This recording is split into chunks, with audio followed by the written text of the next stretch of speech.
o tamanho da crise é muito grande. E como Nossa Senhora em La Salette disse, como Nossa Senhora em Fátima disse, como Nossa Senhora em Akita disse, é uma crise que é a maior de todas porque ela tomou o clero. Hoje, a maior parte dos bispos ou promove os erros ou tolera os erros, enquanto persegue aqueles que querem viver a doutrina católica de forma correta. Então, vou passar um vídeo aqui para vocês verem, por exemplo, o caso de Curitiba. Vejam isso aqui. Tentem entender, a partir disso aqui, o tamanho da gravidade da crise da igreja que nós vivemos hoje. Vamos lá. Prepare-se para o top 5.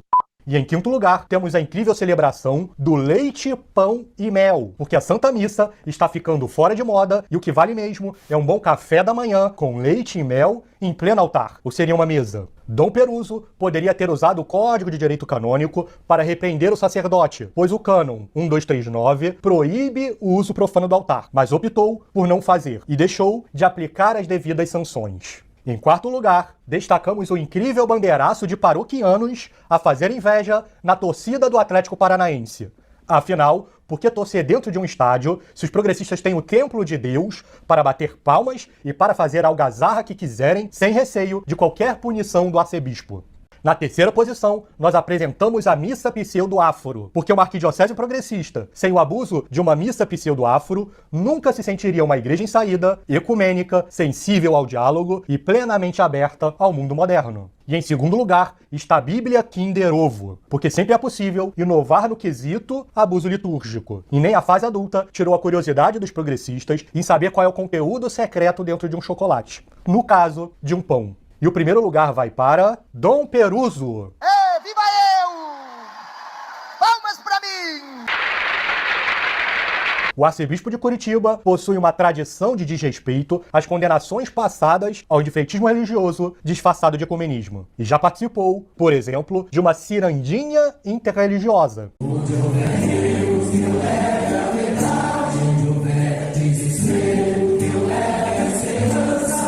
Em contraposição ao Dom Peruso, basta lembrar a encíclica Mortalium Animus. Neste documento, o Papa Pio XI mostrou que Roma nunca permitiu a participação de bispos em confraternizações ecumênicas com protestantes, expondo que a união verdadeira consiste no retorno dos hereges à Santa Igreja Católica, fora da qual não há salvação. Mas a primeira posição se justifica ainda mais quando nós vemos o trauma que o arcebispo gerou nos católicos da tradição. Apenas um dia depois de expulsar os adeptos da missa de suas paróquias, vou repetir, um dia, Dom Peruso foi para uma mesquita ser acolhido pelos muçulmanos. Isto mesmo, com uma mão, o arcebispo abandonou os católicos e com a outra foi apertar a mão dos seguidores de Maomé. Palmas para Dom Peruso. É a insensibilidade do ano com o católico que sofre. Ele venceu. Palmas pra mim! Quem tinha visto esse vídeo, está tudo aí. Um claro sinal da crise. O mesmo arcebispo de Curitiba, que tira a paróquia do IBP, é o mesmo que permite sua arquidiocese, Bíblia Kinder Ovo, grito de torcida dentro da paróquia, porque aquilo ali mais parece um grito de torcida, missa pseudo-afro, é o mesmo que faz cirandinha de encontro religioso e abraça os muçulmanos. Então pode tudo, só não pode a tradição. É muito grave. O que acontece? Por que nós vemos uma crise tão grande, não só de fé, mas como de moral? Porque, veja, hoje há uma grave crise de fé em todos os pontos. Como nós vimos, as pessoas não acreditam mais em inferno, não acreditam mais em purgatório. Então, o que vai acontecer? Gente, nós somos marcados pelo pecado original. O homem, deixado pelas suas próprias paixões, ele vira facilmente um escravo delas. O que acontece quando a pessoa tem fé? Por um lado, ela sabe que se ela praticar os mandamentos, uma recompensa que a vida da graça e o céu lhe espera. Por outro lado, ele sabe que se ele infringir os mandamentos e ficar pecando mortalmente, ele vai acabar indo para o inferno. Então, a pessoa que tem fé, ela vai fazer de tudo para andar na linha, vai frequentar a Santa Missa e os demais sacramentos, vai rezar, então vai se abrir para a graça. Deus vai agir, vai encontrar uma natureza aberta. Então a graça vai agir e aquele fiel ali, aquele sacerdote que acredita no que a igreja sempre ensinou, vai ter toda a graça necessária para levar uma vida virtuosa. Agora, se não se acredita mais nisso, qual é a consequência? a pessoa ela vai se tornar escrava de todas as paixões. E é por isso que hoje o que você mais vê por aí são escândalos no clero. Por que a gente vê tantos escândalos no clero hoje em dia? Porque o clero não tem fé. Se ele não acredita que há um inferno, se ele não acredita nos 10 mandamentos, para que ele vai levar uma vida virtuosa? Não vai. Então todos eles têm uma dupla vida, uma crise de fé que leva a uma crise moral. Se nós quisermos um clero cada vez mais moral, antes nós precisamos restaurar e fazer esse esforço para viver como a Igreja Católica sempre ensinou. Então isso é muito claro. No meu próprio livro, que vocês devem conhecer, que também está disponível ainda na loja, eu cito em certo momento, porque é um livro contra as drogas. Então eu falo sobre como era o Rio de Janeiro no início do século XX, quando a Igreja Católica era 99% da nação. Então veja como é que era o Rio de Janeiro quando a Igreja Católica influenciava o Brasil. Então, Lima Barreto escrevendo em 1914. Moro nos subúrbios há muitos anos e tenho o hábito de ir para casa alta noite. Uma vez ou outra encontro um vigilante noturno, um policial, e muito poucas vezes é-me dado ler notícias de crimes nas ruas que atravesso. A impressão que tenho é que a vida e a propriedade daquelas paragens estão entregues aos bons sentimentos dos outros e que os pequenos furtos de galinhas não exigem um aparelho custoso de patrulhas e apitos. Então, o que o Lima Barreto está dizendo? Olha, ele vive no subúrbio, não tem violência nenhuma, o máximo que acontece é roubo de galinha. Aquilo lá vai muito bem. Todos se entendem livremente e o Estado não precisa intervir corretivamente para fazer respeitar a propriedade alheia. Os policiais suburbanos têm toda a razão. Devem continuar a dormir. Eles, aos poucos, graças ao calejamento do ofício, se convenceram de que a polícia é inútil, ainda bem. Então, no início do século XX, no Rio de Janeiro, o que as pessoas falavam sobre a polícia? Que a polícia no Rio é inútil. E por que a polícia no Rio é inútil? Porque não tem roubo. Hoje, no Rio de Janeiro, se você andar com o celular na rua, a probabilidade de você ser roubado é maior do que você não ser. Por quê? Vivemos numa civilização que não é mais católica. Quando a civilização brasileira era católica, era praticamente impossível ser roubado. Então tá aqui no meu livro, Maconha S.A., mostrando que a solução das drogas passa pela restauração das famílias católicas. É preciso que a gente entenda essas coisas. E nós vimos várias estatísticas de queda na fé. Se a gente começar a investigar as estatísticas de queda na moral, nós vamos perceber as mesmas coisas. Por exemplo, dados dos Estados Unidos, 76% dos católicos são a favor do controle de natalidade. 76%, ou seja, a cada 4 católicos, 3 são a favor do controle de natalidade, do controle populacional. 62% acreditam que os padres deveriam se casar. 59% querem que mulheres sejam padres. E 46% querem o casamento gay. Então aqui, a fotografia que nós estamos mostrando junto com vocês está ficando cada vez mais clara. Uma crise geral de apostasia, número de padres, número de seminaristas, número de religiosos, de colégios católicos. Para onde nós olharmos, o que nós vamos ver? Uma queda abrupta, como nunca antes vistos na história da humanidade, do número de católicos. Beleza, vamos olhar agora para quem está dentro. O nível de qualidade está alto? Não. Nós olhamos que as pessoas que estão dentro discordam de todos os dogmas possíveis.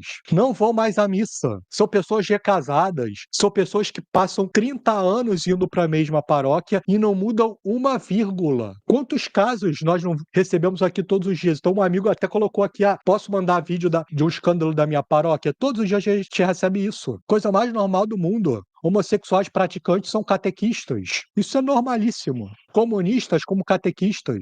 Basta quem assistiu o filme do CDB, Porque Lutamos, que está gratuito no YouTube, diga aí. O CDB ele foi criado a partir de uma confusão com um diácono comunista. Para onde se olha é o caos. Caos esse patrocinado pelos bispos. Basta ver aí todo ano, tem ou não tem uma campanha da Fraternidade Escandalosa? É isso, ó, Leandro Gouveia. A catequese na minha paróquia é uma roda de conversa. Isso é a coisa mais comum que tem esse tipo de problema. Para onde nós olhamos é problema de todos os lados. E aí eu separei no início da live em 4 grupos.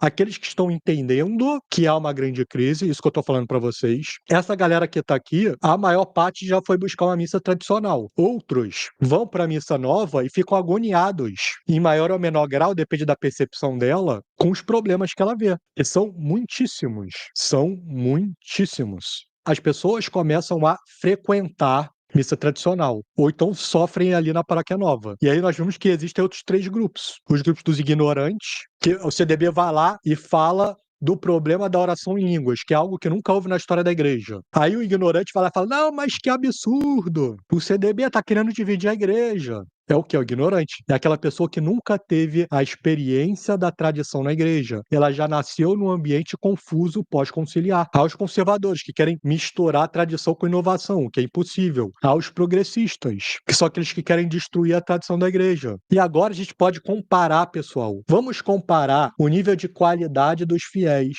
que frequentam a missa tradicional em comparação com os fiéis que frequentam a missa nova. Tem números para isso também. Contracepção.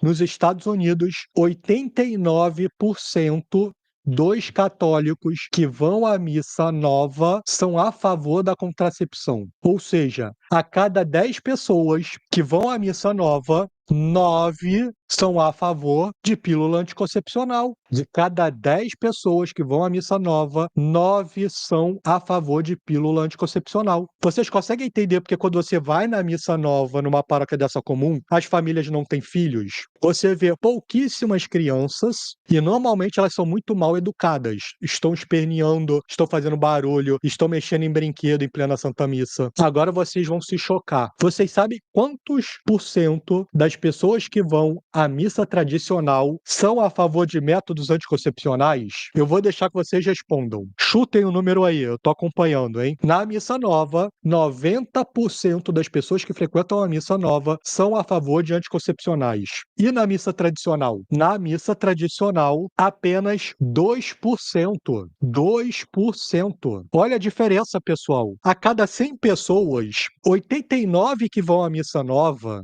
são a favor de anticoncepcional. Aí você vai para a missa tradicional. A cada 100 pessoas, só 2 são a favor de anticoncepcional. E eu diria que essas 2 acabaram de chegar, porque depois de alguns anos elas também vão ficar contra. Vamos para outro número? A favor do aborto. Na missa nova, 51% das pessoas que vão à missa nova são a favor do aborto. Ou seja, a cada 100 pessoas que vai à missa nova, a metade é a favor do aborto. E na missa tradicional, a cada 100 pessoas, uma é a favor. Olha como desaba. Vejam a diferença. É muito brutal. E quem vai à missa aos domingos? Nos Estados Unidos, 22% dos católicos de missa nova vão à missa todos os domingos. Ou seja, a cada 100 católicos de missa nova, só 22 vão à missa. Entre as pessoas que frequentam a missa tradicional, de cada 100, 99 vão. Consegue perceber a diferença na qualidade? Vamos para mais um número? Casamento gay. 67% das pessoas que frequentam a missa nova são a favor do casamento gay. Ou seja, a cada 100, 67 são a favor. E entre os que vão à missa tradicional, apenas 2%. Ou seja, 2 a cada 100. Consegue perceber a diferença? Quando você vai para a missa tradicional, é sempre uma quantidade muito pequena de pessoas que está se apartando da doutrina da igreja. Quando você vai para a missa nova, é o caos. E é por isso que quando a pessoa começa a ter a experiência da tradição, que é o que eu sempre falo, que é a experiência da tradição, aí ela tem uma ideia profunda do tamanho da crise. São 2 ambientes completamente diferentes. São famílias numerosas, 4, 5 filhos cada família. As crianças não fazem um pio, nem parece que tem criança na igreja, de tão educadas, ajoelhadas, acompanhando tudo ali na missa. É uma coisa impressionante. Todo mundo vestido de forma modesta, sem um pio. Ninguém sai correndo quando termina a missa. Todo mundo comungando na boca de joelhos. Muitas vezes, enquanto tá tendo a missa aqui, tem um padre confessando. As filas de confissão cheias. Gente, é muito, mas é muito diferente. Não é pouca coisa diferente, não.